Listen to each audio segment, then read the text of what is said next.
ایک روایت ہے جسے بعض دیندار طبقے میں بیان کیا جاتا ہے۔ حضرت ابن عمر رضی اللہ تعالیٰ عنہما سے روایت ہے کہ آپ علیہ السلام نے فرمایا، جو شخص نماز فجر جماعت کے ساتھ پڑھ لے اور مسجد سے باہر جائے اور 20 افراد پر گزرتے ہوئے انہیں سلام کرے، پھر اگر یہ شخص اسی دن مر گیا تو اس کی بخشش ہو جائے گی۔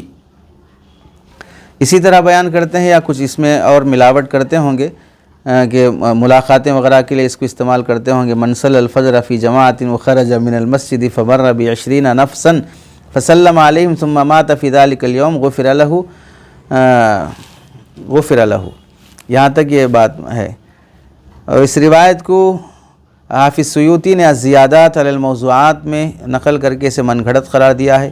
علامہ پٹنی نے تذکرۃ الموضوعات میں، علامہ شوکانی نے الفوائد المجموعہ میں، علامہ ابن عراق نے تنزیہ الشریعہ میں اس کو موضوع اور من گھڑت قرار دیا ہے۔ اور اس میں جو راوی ہے ابو بکر محمد بن عبداللہ بن ابراہیم بن ثابت اشنانی، ان کے متعلق حافظ خطیب بغدادی نے لکھا وَكَانَ كَذَّابًا يَدْعُ الْحَدِيث، ایک نمبر کا جھوٹا تھا اور حدیثیں گھڑتا تھا۔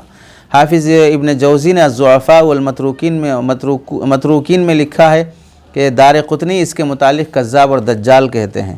حافظ ذہبی المغنی میں لکھتے ہیں دجال وزاع، یہ دجال ہے اور حدیثیں گھڑنے والا ہے۔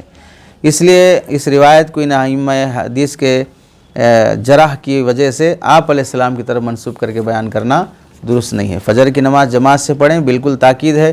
مسجد سے جب باہر نکلیں تو 20 نہیں 20,000 لوگ بھی ملیں، سب کو سلام کریں، یہ بھی شریعت کا ثابت شدہ عمل ہے۔